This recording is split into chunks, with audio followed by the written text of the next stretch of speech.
Hello guys, welcome back to my channel current info point.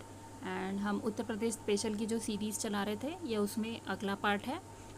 हम देख लेते हैं इसमें अगला पार्ट क्या है। तो उत्तर प्रदेश का इतिहास, ठीक है, यूपी के हिस्ट्री जो भी है वो हम देख लेते हैं। उससे पहले आप मेरे चैनल को लाइक शेयर सब्सक्राइब करें ताकि आपको टाइम पे वीडियो मिलती रहे, ठीक है। और कमेंट सेक्शन में आप बता सकते हो कि आपको अगर किसी और टॉपिक पे वीडियो चाहिए तो आप मुझे वो भी कमेंट करके बता सकते हो। देखो, यूपी का इतिहास देख लेते हैं हम। तो प्रागैतिहासिक काल से देख लेते हैं। मानव सभ्यता का आरंभ जो है पाषाण काल में हुआ था। इसे 3 काल में विभाजित किया गया, पूरा पाषाण काल, मध्य पाषाण, नवपाषाण, ठीक है। फिर है रॉबर्ट ब्रूस फुट ने, पुरातत्व विज्ञानी मतलब आर्कियोलॉजिस्ट थे ये, 1863 में भारत के तमिलनाडु के पल्लवरम नामक स्थान पर पूरा पाषाण कालीन औजारों की खोज की। आग का आविष्कार पूरा पाषाण काल में हुआ। उत्तर प्रदेश में पूरा पाषाण कालीन सभ्यता के अवशेष चकिया यानी कि चंदौली, सिंगरौली घाटी, बेलन घाटी कहाँ है तो प्रयागराज, वहाँ से प्राप्त है। पूरा पाषाण काल में मानव की स्थिति पूरी तरह असभ्य, बर्बर एवं जंगली थी। पूरा पाषाण कालीन स्थलों में प्रमुख नाम बेलन घाटी है। बेलन घाटी दुनिया के प्राचीनतम स्थलों में से एक है जहां मानव ने प्रथम बसाव किया। यह सोनभद्र से निकलने वाली, यहाँ बहने वाली बेलन नदी, टोंस नदी की टोंस जो सहायक नदी है उसकी घाटी में स्थित है, ठीक है।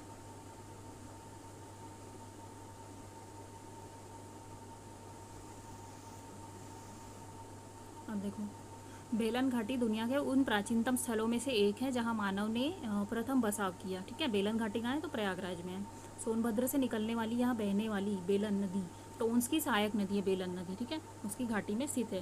पूरा स्थल की खोज, उत्खनन, खारे का क्षेत्रफल, श्रेय जो है वो इलाहाबाद विश्वविद्यालय के पूर्व अध्यक्ष प्रोफेसर GR शर्मा को दिया जाता है। यहाँ पे जो है लोहंदा नाले के समीप अस्थि निर्मित मातृ देवी की एक सुंदर मूर्ति मिली है, ठीक है।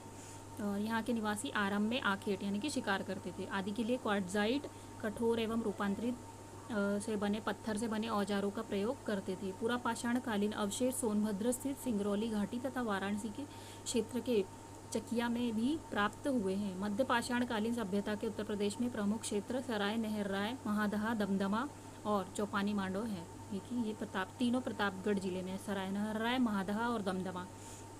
प्रयागराज के मेजा, करछाना, फूलपुर, बारा, कोरापुर, सराय नहरराय जो कि प्रतापगढ़ में 15 शवाधानों की खोज हुई जिसमें मृतक का सिर पश्चिम की ओर दिशा में था। प्रयागराज जनपद की मेजा तहसील में चौपानी मांडव से मध्य पाषाण कालीन झोपड़ियाँ और मिट्टी के बर्तनों के अवशेष प्राप्त हुए। मध्य पाषाण कालीन उपकरणों के साथ गर्त, चूल्हे, सींग के आभूषण प्रतापगढ़ जनपद से प्राप्त हुए, ठीक है।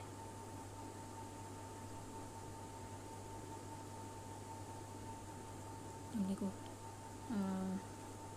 मध्य पाषाण कालीन उपकरणों के गर्त, चूल्हे, सिंह के आभूषण कहाँ से थे ना प्रतापगढ़ से प्राप्त हुए। सराय नहरराय से प्राप्त साक्ष्य झोपड़ी का फर्श एवं अस्थायी निवास स्थान, युद्ध अथवा मानवीय आक्रमण तथा 14 शवाधान एवं 8 गर्त चूल्हे, शवों का सिर जो है पश्चिम और पैर जो है वो पूरब में रखा हुआ ये मिला है। महादहा से प्राप्त साक्ष्य कौन से हैं तो इसमें युगल समाधियाँ, हड्डी से बने बाणाग्र एवं आभूषण, लघु पाषाण उपकरण आदि मिले हैं, ठीक है। अब देखो, दमदमा से प्राप्त जो है साक्ष्य 41 समाधान मिले हैं वहाँ से, गर्त चूल्हे, 5 युगल समाधियाँ, जबकि एक समाधि में 3 मानव कंकाल साथ में प्राप्त हुए हैं, ठीक है। देखो, प्रयागराज के निकट लेखैया नामक शिलाश्रय से सर्वाधिक कंकाल प्राप्त हुए हैं। कोल्डी हवा में लगभग 7000 से 6000 ईसा पूर्व धान की खेती में साक्ष्य मिले हैं। उत्तर प्रदेश में मृदभांड संस्कृतियाँ, प्राचीन इतिहास की जानकारी पुरातत्व स्रोतों पर निर्भर है। पुरातत्व स्रोतों में मृदभांड यानी कि मिट्टी के बर्तन महत्वपूर्ण स्थान रखते हैं। गैरिक मृदभांड संस्कृति काल क्या है तो 2000 ईसा पूर्व से 5000 ईसा पूर्व तक। स्थल बिशौली, बदायूं, राजपुर, मायापुर, बिठूर, अतरंजी खेड़ा, अहिछत्र, अस्तिनापुर आदि। काले एवं लाल मृदभांड जो संस्कृति है वो हड़प्पा कालीन है। स्थल जो है अतरंजी खेड़ा, आलमगीरपुर, अहिछत्र, हस्तिनापुर आदि। चित्रित धूसर जो है यानी पेंटेड ग्रेवियर तो वो है वैदिक काल और ऋग्वैदिक एवं उत्तर वैदिक, ठीक है। स्थल कौन सा है आलमगीरपुर, अहिछत्र, हस्तिनापुर, मथुरा, अतरंजी खेड़ा आदि। उत्तरी काले पॉलिश युक्त मृदभांड संस्कृति कहाँ है तो काल जो है इनका उत्तर वैदिक है, उत्तर वैदिक से लेके मौर्य काल तक है। फिर है स्थल हस्तिनापुर से कौशाम्बी, अहिछत्र, श्रावस्ती आदि। आद्य ऐतिहासिक काल देख लेते हैं।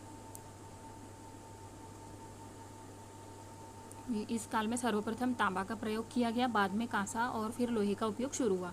आरंभिक दिनों में मनुष्य ने पाषाण उपकरणों के साथ तांबा का उपयोग किया, इसलिए इसे ताम्र पाषाणिक संस्कृति कहा गया। इस संस्कृति का बड़ा भाग जो है हड़प्पा संस्कृति के रूप में जाना जाता है। सिंधु घाटी सभ्यता नगरीय सभ्यता थी। सिंधु घाटी की खोज जो है 1921 में दयाराम साहनी ने की, ये पॉइंट याद रखना है। एशिया की प्रथम नगरीय संस्कृति थी और दक्षिण एशिया की, ठीक है।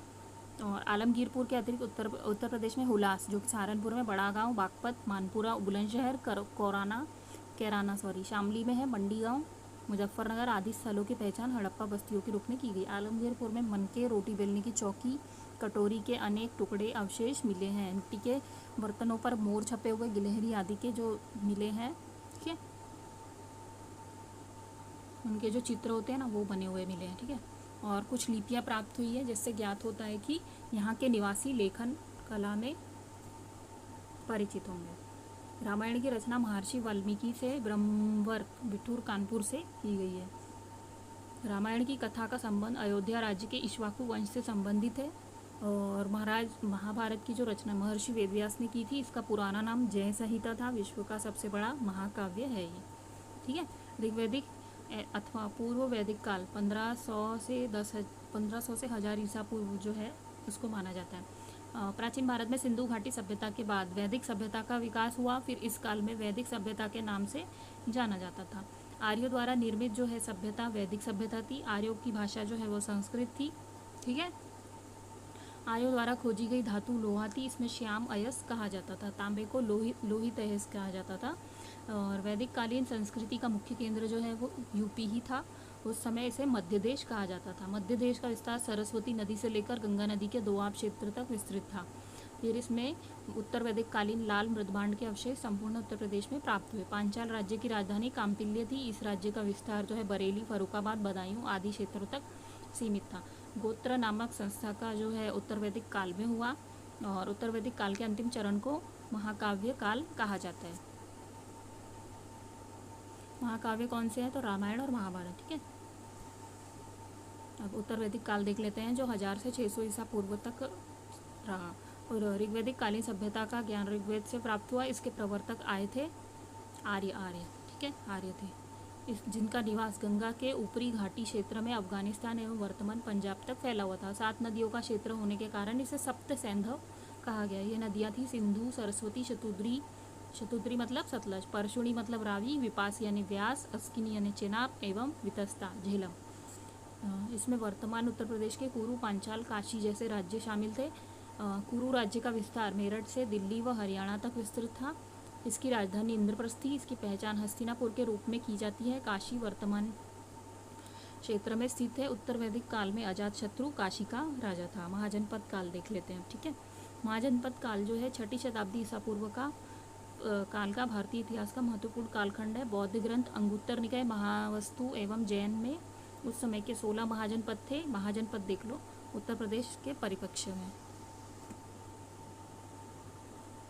अब देखो शूरसेन कौन सा है? तो मथुरा है। मथुरा व आसपास के क्षेत्र, काशी, वाराणसी व आसपास के क्षेत्र, चेदी जो थे सुक्तिमती, बांदा के आसपास के क्षेत्र, मल्ल क्या था? कुशीनगर, देवरिया और उसके आसपास का क्षेत्र, कौशल श्रावस्ती था, अवध व असम आसपास का क्षेत्र, वत्स क्या था? तो कौशाम्बी, प्रयागराज व कौशाम्बी के आसपास का क्षेत्र, कुरु था इंद्रप्रस्थ, दिल्ली व मेरठ के आसपास का क्षेत्र, पांचाल क्या था? अहिछत्र, बरेली एवं बदायूं, फर्रुखाबाद के आसपास का क्षेत्र जो था वो पंचाल था, ठीक है।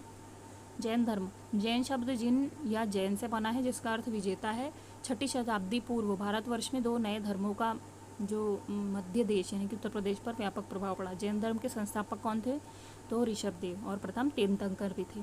जैन धर्म के 24वें अंतिम तीर्थंकर महावीर स्वामी का जन्म 540 ईसा पूर्व कुंडलग्राम वैशाली में हुआ। वैशाली कहाँ है? बिहार में। जैन धर्म के सबसे ज़्यादा अनुयायी उत्तर प्रदेश से थे। महावीर स्वामी के जो बचपन का नाम क्या था? तो वो वर्धमान था। फिर पत्नी का नाम यशोदा एवं पुत्री का नाम अनोज्जा था, अनोज्जा प्रियदर्शनी। महावीर स्वामी ने 30 वर्ष की अवस्था में माता पिता की मृत्यु के पश्चात बड़े भाई नंदीवर्धन से अनुमति लेकर संन्यास जीवन स्वीकार कर लिया। मौर्योत्तर युग में मथुरा यानी कि जो उत्तर प्रदेश में है जैन धर्म का प्रसिद्ध केंद्र था मौर्योत्तर युग में। मथुरा कला का संबंध जो है बौद्ध धर्म के अतिरिक्त जैन धर्म से भी है। और 460 ईसा पूर्व 468 ईसा पूर्व से बिहार राज्य के पावापुरी यानी कि राजगीर में मल्ल राजा सृष्टिपाद ने राजप्रसाद में 72 वर्ष की आयु में महावीर स्वामी को निर्वाण प्राप्त हुआ। अब देखो बौद्ध धर्म देख लेते हैं। बौद्ध धर्म के प्रणेता बुद्ध का जन्म नेपाल के लुम्बिनी नामक स्थान पे हुआ था। और जो गौतम बुद्ध के पिता का नाम क्या था तो शुद्धोधन, और वह कपिलवस्तु के शासक थे। उनकी माता का नाम माया देवी था।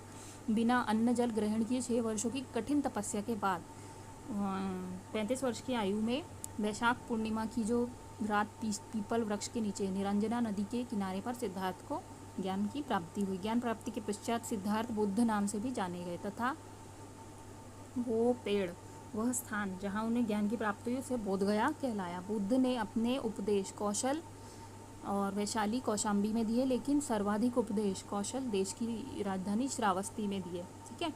और 483 ईसा पूर्व के लगभग 80 वर्ष की अवस्था में कुशीनगर यानी कि देवरिया, कुशीनगर कहाँ है देवरिया में चुंद द्वारा अर्पित भोजन ग्रहण करने के पश्चात महात्मा बुद्ध की जो है वो मृत्यु हो गई, जिसे बौद्ध धर्म में महापरिनिर्वाण कहा गया। ठीक है।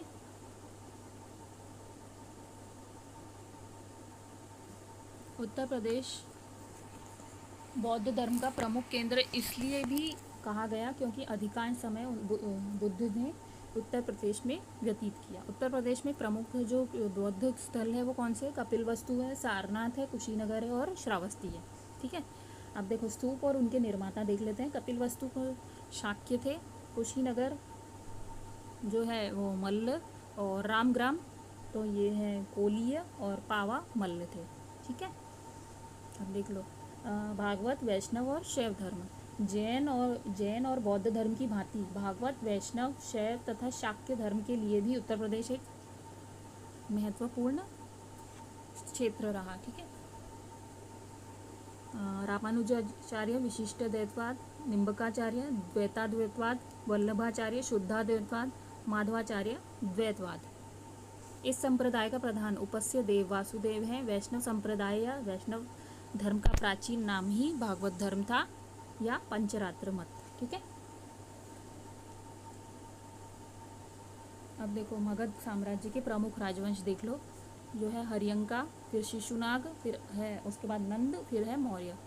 तो हरियंका कब से कब तक था? 540 से 412 ईसा पूर्व। शिशुनाग जो है 412 से 344, और नंद वंश जो है 344 से 322 ईसा पूर्व, 322 से 485 ईसा पूर्व। ठीक है। हरियंका का संस्थापक कौन था? तो बिंबिसार। शिशुनाग का तो शिशुनाग है, और नंदा का तो आपको पता है महापद्मनंद, और मौर्य का चंद्रगुप्त मौर्य। हम मगध का उत्कर्ष देख लेते हैं। ठीक है। तो प्राचीन भारत में 16 महाजनपद सर्वशक्तिशाली थे, है ना। देखो मगध साम्राज्य का वास्तविक संस्थापक बिंबिसार यानी कि हरियंका वंश का जो शासक था। बिंबिसार जो है 544 ईसा पूर्व में मगध की गद्दी पर बैठा, वह बौद्ध धर्म का अनुयायी था। बिंबिसार ने लिच्छवी गणराज्य के शासक चेतक की पुत्री चेलना के साथ विवाह करके मगध की उत्तरी सीमा को सुरक्षित किया था। 492 ईसा पूर्व में बिंबिसार की हत्या करके उसका पुत्र जो है अजातशत्रु मगध की गद्दी पर बैठा। ठीक है। इसके बिहार के साथ साथ आधे उत्तर प्रदेश पर आधिपत्य स्थापित कर लिया। हरियंक वंश का अंतिम राजा था नागदशक हुआ। इसकी हत्या व उसके अमात्य शिशुनाग ने 412 ईस्वी में कर दी थी। शिशुनाग वंश की स्थापना की। ठीक है। कौशाम्बी अभिलेख को रानी का अभिलेख भी कहा जाता है। चीनी यात्री जो है हेनसांग ने उत्तर प्रदेश के मथुरा, कन्नौज, कौशाम्बी, काशी आदि स्थानों पर अशोककालीन स्तूपों के होने का उल्लेख किया है।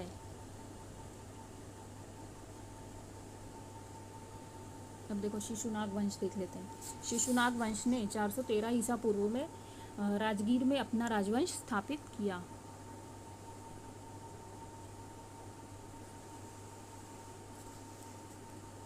ठीक है। और शिशुनाग वंश का संस्थापक कौन?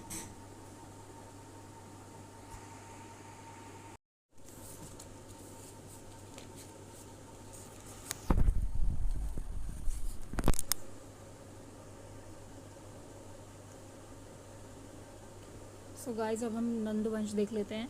है ना। 344 ईसा पूर्व से लेके कब तक, तो 322 ईसा पूर्व तक नंद था। तो महापद्मनंद का फिर महापद्मनंद जो है नंद वंश के संस्थापक एवं शक्तिशाली राजा थे। महापद्मनंद को केंद्रीय शासन पद्धति के जन्मदाता के रूप में जाना जाता है, ठीक है।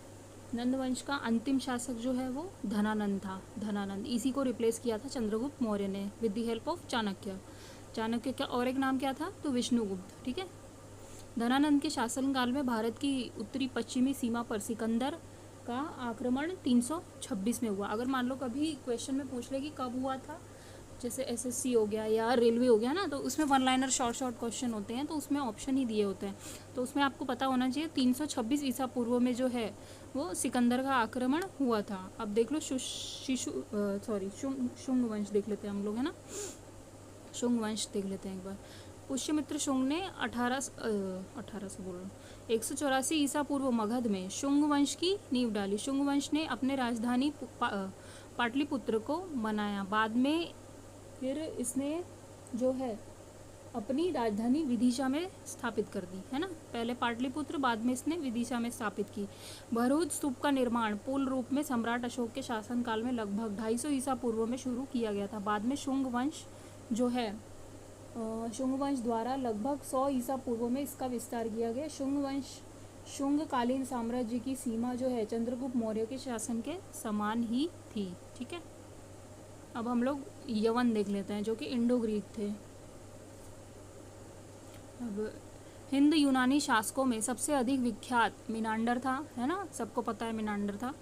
लगभग 165 से 145 ईसा पूर्व इसका जो है विख्यात हुआ था।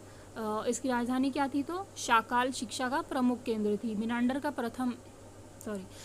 का साम्राज्य झेलम से लेके कहाँ तक था, मथुरा। झेलम कहाँ है इस समय, तो ये इधर पाकिस्तान से लेके मथुरा। मथुरा कहाँ है, दिल्ली के पास, है ना, यहाँ पे मथुरा तक विस्तृत रूप से फैला हुआ था। हिंदू यूनानी शासकों ने भारत के पश्चिमोत्तर सीमा प्रांत में यूनान को प्राचीन कला, यूनान जो था वहाँ से जो प्राचीन कला चलाई, जिसे होलोनास्टिक आर्ट कहते हैं। भारत में गांधार कला का यह सर्वोत्तम उदाहरण है। मथुरा कला में भी इसके कुछ प्रभाव दिखते हैं। मथुरा उत्तर प्रदेश को भारतीय मूर्ति कला का जन्म स्थल माना जाता है, ठीक है। अब देखो मौर्य वंश, सबका फेवरेट, है ना। मौर्य वंश कब से कब तक था, तो 322 ईसा पूर्व से 385 ईसा पूर्व तक। मौर्य वंश मगध का एक शक्तिशाली एवं महान राजवंश था, जिसकी स्थापना लगभग 322 ईसा पूर्व में चंद्रगुप्त मौर्य ने चाणक्य विष्णुगुप्त के, ये देखो विष्णुगुप्त आ गए, सहायता से धनानंद को पराजित करके की। चंद्रगुप्त मौर्य मगध की गद्दी पर 322 ईसा पूर्व में बैठा। चंद्रगुप्त मौर्य ने 298 ईसा पूर्व में श्रवण बेलगोला में संलेखना विधि से उपवास द्वारा अपना शरीर त्याग किया। संलेखना विधि जो है वो मतलब होता है ना, उसमें खाना और पीना दोनों त्याग देते हैं, ठीक है। जब भी जैन धर्म में देखना कोई ऋषि मुनि अपने प्राण त्यागते हैं, तो वो उससे पहले जो है ऑलमोस्ट अपना खाना और पीना सब कुछ त्याग देता है, जिसको संलेखन बोलते हैं। प्रथम जैन संगीति का आयोजन जो है चंद्रगुप्त मौर्य के समय पाटलिपुत्र में हुआ था। चंद्रगुप्त मौर्य जैन धर्म का अनुयायी था। जैन धर्म गुरु भद्रबाहु से जैन धर्म की शिक्षा दीक्षा ली थी, ठीक है।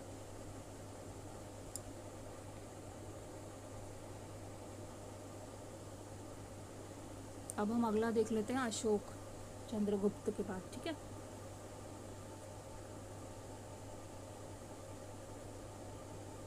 चंद्रगुप्त कब से था, तो 269 ईसा पूर्व से 232 ईसा पूर्व तक। कुछ स्रोतों में अशोक का जो शासनकाल है वो 237 ईसा पूर्व से 232 ईसा पूर्व बताया गया। 269 ईसा पूर्व से मगध की राजगद्दी पर अशोक महान बैठा। बिंदुसार की मृत्यु के समय यह अवंती का राज्यपाल था। तृतीय बौद्ध संगीति का आयोजक अशोक के समय पाटलिपुत्र में हुआ। जैसे चंद्रगुप्त मौर्य के बाद कौन आया था, तो बिंदुसार के बाद कौन आया था, अशोक। बिंदुसार का बेटा जो था अशोक था, ठीक है। ऐसा बोलते हैं कि अशोक ने राजा बनने के लिए जो है अपने 100 भाइयों की हत्या की थी। अब वो कितना सही है कितना गलत वो आप लोग सर्च कर सकते हैं। मध्यकालीन भारत में उत्तर प्रदेश, ठीक है। अब मध्यकाल में चलते हैं। यूपी का जो है मध्यकालीन भारत देख लेते हैं। कुतुबुद्दीन ऐबक मोहम्मद गोरी का जो गुलाम था, 1206 में गुलाम वंश की इसने स्थापना की। ऐबक का उत्तराधिकारी आराम शाह था, ठीक है, ये याद रखना है, आराम शाह। आराम शाह को परास्त कर इल्तुतमिश 1210 में दिल्ली की गद्दी पर बैठा था। इल्तुतमिश को तुर्क साम्राज्य का वास्तविक संस्थापक माना जाता है। सुल्तान बनने से पूर्व वह बदायूं का इक्तेदार था, मतलब गवर्नर। इल्तुतमिश ने दिल्ली को अपनी राजधानी बनाया, ये सबको पता है। इल्तुतमिश को दिल्ली का प्रथम सुल्तान माना जाता है, ठीक है। गुलाम का गुलाम इल्तुतमिश को ही कहा गया है, ये याद रखने हैं ये सब पॉइंट्स, ठीक है, मिस्टेक नहीं करनी है, क्योंकि ये सब स्टेटमेंट के फॉर्म में डाल के यूपी पीसीएस हो गया या अभी लोअर पीसीएस होगा तो सब में पूछ लिया जाएगा। शुद्ध अरब शैली के जो सिक्के हैं इल्तुतमिश द्वारा जारी किए गए। चांदी के सिक्के 135 ग्रेन टका कहे जाते थे, तांबे के सिक्के जीतल कहे जाते थे। इल्तुतमिश ने 40 विश्वसनीय तुर्क सरदारों का एक दल गठित किया, जिसे तुर्कान चहलगानी कहा जाता है। ये बीपीएससी की टेस्ट सीरीज जो है ना एडिटेरिया की, उसमें भी इस तरीके के क्वेश्चंस होते हैं, आप लोग सॉल्व कर सकते हैं, तो अच्छे क्वेश्चंस है। बलबन ने 1265 to 1286 पर दिल्ली पर शासन किया। इसने तुर्कान चहलगानी को समाप्त करके दैवीय राजस्व के सिद्धांत, नियामत खुदाई जैसे सिद्धांतों की पहल की थी, ठीक है।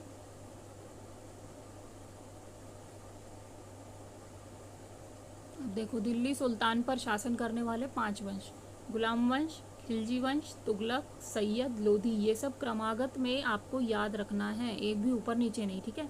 जैसे पहले 1206 से 1290 तक का था गुलाम वंश, फिर आता है खिलजी वंश 1290 से 1320 तक, ठीक है। फिर आता है तुगलक वंश 1320 से 1414 वंश, फिर आता है सैयद वंश 1414 से 1451, फिर लोधी 51 से 1526 तक, ठीक है, ये अच्छे से याद रखना है। गुलाम, खिलजी, फिर तुगलक, सैयद और फिर लोधी, ठीक है, लोधी लास्ट में। वर्तमान उत्तर प्रदेश का संपूर्ण क्षेत्र दिल्ली सल्तनत का भाग रहा है, तो जो यूपी है आपका वो दिल्ली सल्तनत का पार्ट था। तुगलक वंश के सुल्तान जो है फिरोज तुगलक ने उत्तर प्रदेश को दो प्रसिद्ध नगरों की स्थापना की। पहला जौना खान ने जौनपुर को एवं फिरोजाबाद को। फिरोज शाह तुगलक ने मेरठ स्थित अशोक स्तंभ लेक को दिल्ली में स्थापित किया, ठीक है, ये आप लोग वहाँ देख सकते हैं, कुतुब मीनार के पास में वहाँ पर है। तुगलक वंश के पतन के दौर में मलिक हुसैन शर्की के नेतृत्व में 394 ईस्वी में जौनपुर जो है स्वतंत्र हो गया। जौनपुर को पूर्व का शिराज या शिराज हिंद कहा जाता था। आगरा की स्थापना 1504 ईस्वी में सिकंदर लोधी द्वारा की गई। इसने अपनी राजधानी बनाया। मुगल साम्राज्य के संस्थापक बाबर ने आगरा को अपनी राजधानी बनाया। फतेहपुर सीकरी में बुलंद दरवाजा का निर्माण अकबर ने गुजरात विजय के उपलक्ष्य में कराया, ठीक है, याद रखना है। अब देखो, जहांगीर के आदेश पर 1602 में दक्षिण से आगरा प्रस्थान के समय वह वीर सिंह बुंदेला नामक एक सरदार ने अबुल फजल की हत्या कर दी। फिर देखो, शेख सलीम चिश्ती अकबर के समकालीन थे। अकबर अक्सर वहां इसके निर्देश हेतु फतेहपुर सीकरी जाया करते थे। जहांगीर का जन्म फतेहपुर सीकरी स्थित शेख सलीम चिश्ती के खानकाह में आमेर के राजा भारमल की पुत्री मईद उज्जमानी यानी कि चौधा भाई से हुआ, ठीक है। मरियत यहाँ पे अलग लिखा हुआ है बट मरियम उज जमानी होता है। आगरा में एतमादुल्ला का मकबरा नूरजहां ने बनवाया था। यह पूर्णतया संगमरमर से बनी पहली इमारत है तथा इस मकबरे में सर्वप्रथम पित्रादुरा शैली का उपयोग हुआ। ये सबसे इम्पोर्टेंट है, ठीक है। तो पित्रादुरा शैली का निर्माण का मतलब प्रयोग कहाँ हुआ है, तो ये आपको याद रखना है। कहाँ पे? आगरा में एतमादुल्ला के मकबरे में, ठीक है। आगरा की मोती मस्जिद का निर्माण शाहजहां द्वारा 1647 से 54 ईस्वी में कराया गया। दीवाने आम का निर्माण शाहजहां द्वारा आगरा के किले में कराया गया। जामा मस्जिद का निर्माण आगरा के किले में शाहजहां की पुत्री जहांआरा द्वारा कराया गया, ठीक है। आगरा में शाहजहां की देखरेख में ताजमहल का निर्माण जो है उस्ताद ईसा खां द्वारा कराया गया। इसकी योजना लाहौरी में तैयार की थी। लाहौरी को नादिल उल अस्त्र की उपाधि दी गई थी, तो ये याद रखना है। अकबर के दरबार को सुशोभित करने वाले 9 रत्नों में से बीरबल और टोडरमल उत्तर प्रदेश से संबंध रखते थे। अब ये देखो मुगल सम्राट देख लो कौन कौन से आए। बहादुर शाह प्रथम, शाह ए बेखबर, है ना। फिर है जहेंद्र शाह, लंपट मूर्ख इसी को बोलते थे। फारूक सियार, घृणित कायर। मोहम्मद शाह, रंगीला बोलते थे इसको। अहमद शाह बहादुर, फिर है आलमगीर द्वितीय, शाह आलम द्वितीय, अकबर द्वितीय और बहादुर शाह द्वितीय। औरंगज़ेब के मरने के बाद ही जो है ऑलमोस्ट जो है आपका मुग़ल डायनेस्टी का डिक्लाइन शुरू हो गया था, ठीक है। ये जस्ट बिकॉज इनके राजा इतने सशक्त नहीं थे कि सल्तनत को संभाल पाए थे, ठीक है। उत्तर प्रदेश में भक्ति आंदोलन, तो रामानंद जी थे जो उत्तर प्रदेश थे। रामानंद उत्तरी भारत में वैष्णव भक्ति के प्रमुख विद्वान संत थे। वे पहले दक्षिण भारत में रहे लेकिन बाद में बनारस में जाकर बस गए। उन्हें दक्षिण भारतीय भक्ति परंपरा एवं भारतीय वैष्णव शक्ति के बीच का स्तंभ माना जाता है। उन्होंने राम को भक्ति के रूप में देखा, उनके लिए राम सर्वोच्च भगवान थे, ठीक है।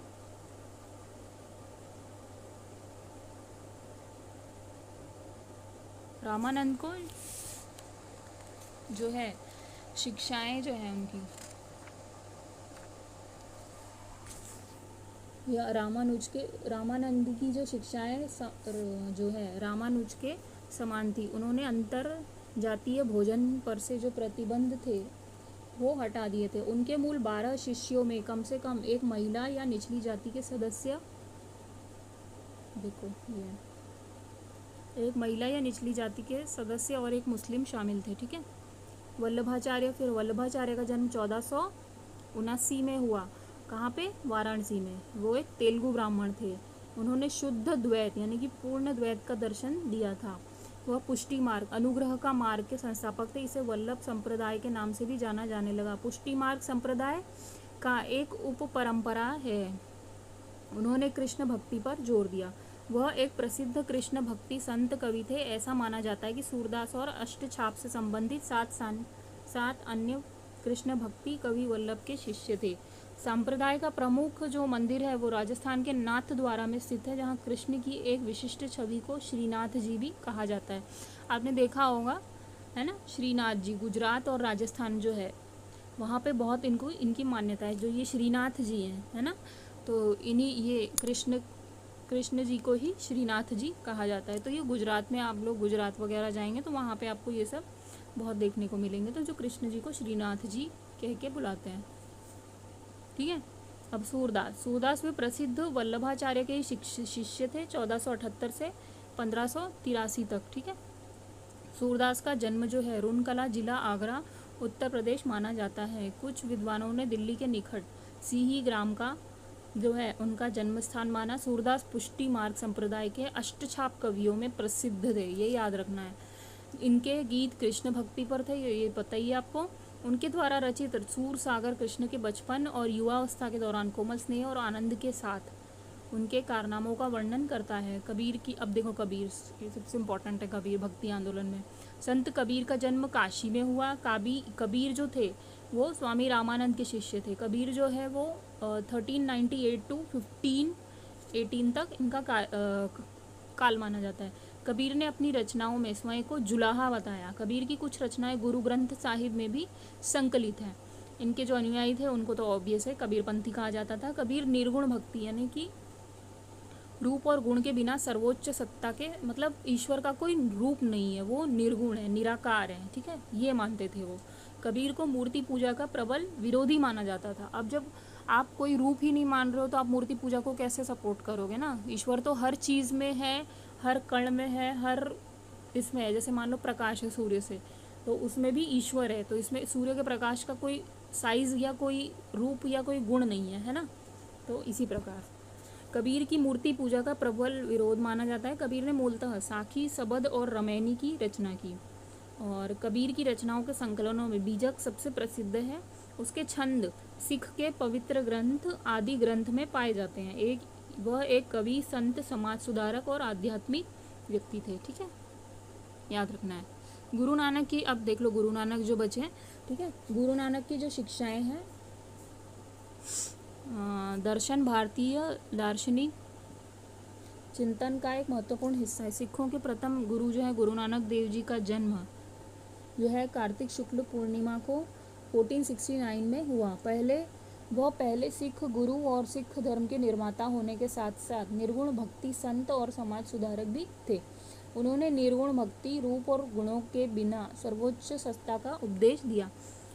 उन्होंने कबीर और अन्य एकेश्वरवादियों की तरह ही अपने विचारों का प्रचार किया, लेकिन बाद में विभिन्न विकासों के कारण, उनकी शिक्षाओं के कारण एक सामूहिक धर्म सिख धर्म का उदय हुआ। ठीक है, सिख धर्म का उदय हुआ। मूर्ति पूजा का खंडन भी किया, इन्होंने भी मूर्ति पूजा को नकारा। तीर्थ यात्रा करके, तीर्थ यात्रा जो होती है ना, तीर्थ यात्रा का समर्थन नहीं किया और न ही अवतारवाद के सिद्धांत को इन्होंने स्वीकार किया। इन्होंने भी ईश्वर के निराकार रूप की ही पूजा की है। आधुनिक उत्तर प्रदेश देख लो अब। 1857 की क्रांति जो है यहाँ पे मेरठ में, कहाँ से स्टार्ट हुई है? आपके मेरठ से। ठीक है, और 34th नेटिव इन्फेंट्री के सैनिक बलिया निवासी मंगल पांडे ने बैरकपुर में छावनी में जो है 29 मार्च 1857 को अपने सार्जेंट मेजर पर गोली चला दी। ठीक है, 1857 को दिल्ली पर अधिकार करके सेना ने बहादुर शाह जफर द्वितीय को भारत का सम्राट घोषित कर दिया। कानपुर में तात्या टोपे के साथ नाना साहेब झांसी में विद्रोह का नेतृत्व रानी लक्ष्मीबाई ने किया। उत्तर प्रदेश 1857 की क्रांति के प्रमुख केंद्र नेतृत्वकर्ता थे। अब देखो ये नेतृत्वकर्ता देख लो, लखनऊ में कौन थी? तो ये याद रखनी है, मैच द पेयर्स में इसको पूछता है। बेगम हजरत महल और बिरजिस कादिर। दिल्ली बहादुर शाह टू जफर। गोरखपुर गजाधर सिंह और मोहम्मद हसन। कानपुर से तो नाना साहेब थे। जगदीशपुर से बाबू वीर कुंवर सिंह। झांसी से रानी लक्ष्मीबाई। प्रयागराज से मौलवी लियाकत अली कालपी तात्या टोपे। फैजाबाद मौलवी अहमदुल्ला। मथुरा से देवी सिंह। बरेली से खान बहादुर गफार खान और मेरठ से कदम सिंह। ठीक है, 7 अप्रैल 1859 को तात्या टोपे को गिरफ्तार करके उन पर मुकदमा चलाकर 18 अप्रैल 1959 को उन्हें फांसी दे दी गई और 1 नवंबर 1858 को ब्रिटेन की महारानी विक्टोरिया की उद्घोषणा के तहत ब्रिटिश ईस्ट इंडिया कंपनी जो है उनके हाथों से ब्रिटिश भारतीय सत्ता ब्रिटिश ताज के अधीन कर दिया गया। ठीक है, ये थोड़ा सा लास्ट है, फिर आप देख लो।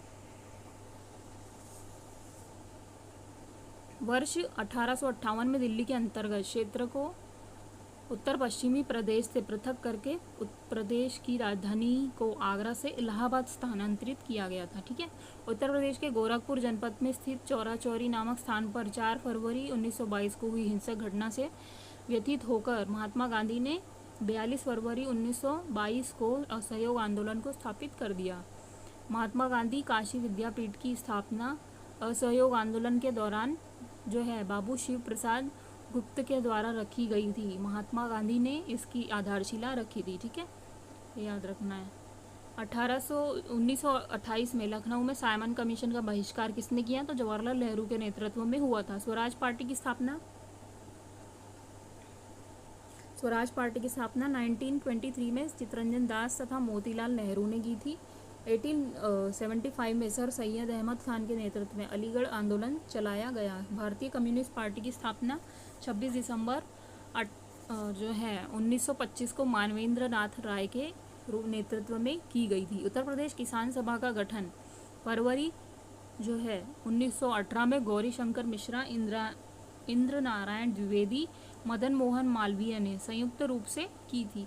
महाराष्ट्र के ग्रामीण बाबा रामचंद्र ने 17 अक्टूबर 1920 को प्रतापगढ़ में अवध किसान सभा का गठन किया। उन्होंने रामचरितमानस का पाठ करके किसानों में गर्व की भावना विकसित की। मदारी पासी के नेतृत्व में एका आंदोलन की शुरुआत 1921 उत्तर प्रदेश के बहराइच, हरदोई, सीतापुर जिले के किसानों ने लगान में वृद्धि एवं उपज के रूप में लगान वसूली के विरोध को लेकर किया था। ठीक है, हिंदुस्तान जो HRA था स्थापना अक्टूबर 1924 में कानपुर में हुई। इसके संस्थापक सदस्य राम प्रसाद बिस्मिल, अशफाक उल्ला खान और सचिंद्र सान्याल, जोगेश चंद्र चैटर्जी थे। ये याद रखना है।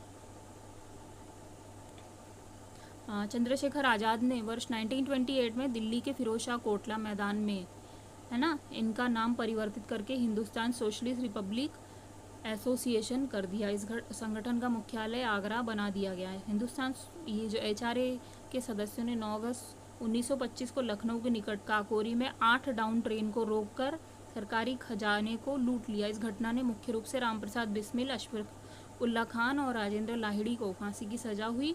इस घटना में लगभग 40 क्रांतिकारियों को गिरफ्तार कर लिया गया था। ठीक है। चंद्रशेखर आज़ाद इस घटना के फरार होने में सफल रहे। इलाहाबाद के अल्फ्रेड पार्क में 27 फरवरी 1931 को पुलिस मुठभेड़ में चंद्रशेखर ने स्वयं को गोली मार ली। ठीक है। साइमन कमीशन के विरोध में लाला लाजपत राय पर जो है अंग्रेजों द्वारा लाठी बरसाई गई, जिससे उनकी मृत्यु हो गई थी, है ना। सरदार भगत सिंह, चंद्रशेखर आज़ाद एवं उनके अन्य साथियों ने जो है 17 दिसंबर 1928 को जेपी सॉन्डर्स नामक पुलिस अधिकारी की हत्या करके इस घटना का बदला लिया। सरदार भगत सिंह और बटुकेश्वर दत्त ने 8 अप्रैल 1929 को केंद्रीय मंत्रिमंडल में बम फेंककर स्वयं की गिरफ्तारी दी। इस घटना में उनका संयुक्त प्रांत से संबंध रखने वाले शिव शर्मा तथा जयदेव कपूर ने किया था। बाद में इन्हें सहारनपुर से गिरफ्तार किया गया। ठीक है। बलिया में चित्तू पांडे के नेतृत्व में एक स्थायी राष्ट्रीय सरकार की स्थापना कर दी गई। अब देखो स्वाधीनता संघर्ष में उत्तर प्रदेश का जो है क्या योगदान रहा है। ठीक है, वो देख लो एक बार। अब भारतीय राष्ट्रीय कांग्रेस की स्थापना 1885 में एक सेवानिवृत्त यानी कि रिटायर्ड अंग्रेज सिविल सर्वेंट A.O. ह्यूम ने की थी। ये आपको पता होगा। इसका पहले नाम जो था भारतीय राष्ट्रीय संघ था, बाद में नाम बदलकर भारतीय राष्ट्रीय कांग्रेस कर दिया गया, जो अभी तक बना हुआ है। भारतीय राष्ट्रीय कांग्रेस का प्रथम अधिवेशन जो है 28 दिसंबर 1885 को बम्बई में आयोजित हुआ। ये आपको याद रखना है। तो ये कुल कितने थे? तो 72 प्रतिनिधियों ने भाग लिया था। इस अधिवेशन में उत्तर प्रदेश का प्रतिनिधित्व गंगा प्रसाद वर्मा, मुंशी ज्वाला प्रसाद और रामकली चौधरी, बाबू जमुना दास, बाबू शिव प्रसाद, जानकीनाथ घोषाल और लाला बैजनाथ ने किया था। ठीक है। प्रदेश में भारतीय राष्ट्रीय कांग्रेस के प्रमुख अधिवेशन अभी तक कितने हुए थे टोटल, वो देख लो। ठीक है।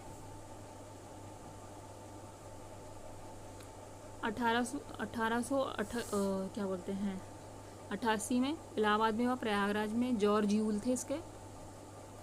1892 में भी प्रयागराज में हुआ, WC बैनर्जी। 1899 में लखनऊ में और रमेश चंद्र दत्त थे। 1905 में हुआ बनारस में गोपाल कृष्ण गोखले। फिर 1910 में इलाहाबाद में हुआ, सर विलियम वेडरबर्न ने किया। फिर 1916 में हुआ लखनऊ में अंबिका चरण मजूमदार थे। 1925 में कानपुर में हुआ, श्रीमती सरोजनी नायडू थी। फिर 36 में लखनऊ में हुआ, फिर पंडित जवाहरलाल नेहरू अध्यक्ष थे। फिर 1946 में मेरठ में हुआ, जो कि JB कृपलानी थी। गांधी जी दक्षिण अफ्रीका से 9 जनवरी 1915 को भारत लौटे थे। स्थानीय परिस्थितियों को समझने के लिए उन्होंने 1 वर्ष तक भारत के विभिन्न स्थानों का भ्रमण किया। गांधी जी ने कांग्रेस के वर्ष 1916 के 31वें अधिवेशन में लखनऊ में भाग लिया। यहीं पर चंपारण के किसान राजकुमार शुक्ल ने उनसे मुलाकात की और चंपारण में नील की खेती करने वाले किसानों का अंग्रेजों द्वारा 3 कठिया पद्धति से किए जा रहे शोषण से अवगत कराकर उन्हें चंपारण आने का आग्रह किया। ठीक है। इसके बाद गांधी जी ने भारत में सत्याग्रह का अपना पहला जो प्रयोग है 1917 में बिहार के चंपारण जिले में किया था। ठीक है, ये याद रखना है। उत्तर प्रदेश प्रांतीय कांग्रेस समिति का पहला राज्य सम्मेलन पंडित मोतीलाल नेहरू की अध्यक्षता में 1907 में इलाहाबाद में संपन्न हुआ। फिर है 1909 ईस्वी में मोतीलाल नेहरू की अध्यक्षता में आगरा में कांग्रेस का दूसरा राजनीतिक सम्मेलन हुआ। अक्टूबर 1920 में कांग्रेस का प्रांतीय सम्मेलन मुरादाबाद में आयोजित हुआ। इस सम्मेलन की अध्यक्षता जो है डॉक्टर भगवान दास ने की। सम्मेलन में गांधी, मालवीय, मोतीलाल, जवाहरलाल नेहरू और श्रद्धानंद, हकीम, अजमल खां, मौलाना शौकत अली, मौलाना मोहम्मद अली आदि ने भाग लिया। इस सम्मेलन में गांधी के असहयोग आंदोलन का प्रस्ताव को स्वीकार कर लिया गया। गांधी जी ने 12 फरवरी 1922 को बारदोली में कांग्रेस कार्य समिति की बैठक बुलाकर असहयोग आंदोलन स्थगित कर दिया। ये था हमारा यूपी का मतलब जो भी प्रशासनिक, ठीक है, उत्तर प्रदेश का जो भी इतिहास था, मतलब जो भी इससे रिलेटेड था वो हमने डिस्कस कर लिया। तो गाइस फिर मिलते हैं नेक्स्ट वीडियो में नेक्स्ट टॉपिक के साथ। So thank you so much for listening and guys please do like, share, subscribe my channel. और कमेंट सेक्शन में भी बताओ कि आपको वीडियो कैसा लगा। अच्छा लगा तो भी बताओ, नहीं लगा तो भी बताओ। एंड कुछ और टॉपिक पे वीडियो बनाना है तो आप मुझे वो भी कमेंट सेक्शन में बता सकते हैं, या आपको कुछ डिस्कस करना है, आपकी कोई परेशानी है तो वो भी आप कमेंट सेक्शन में मुझे बता सकते हैं। ठीक है। So thank you so much guides, thank you for listening.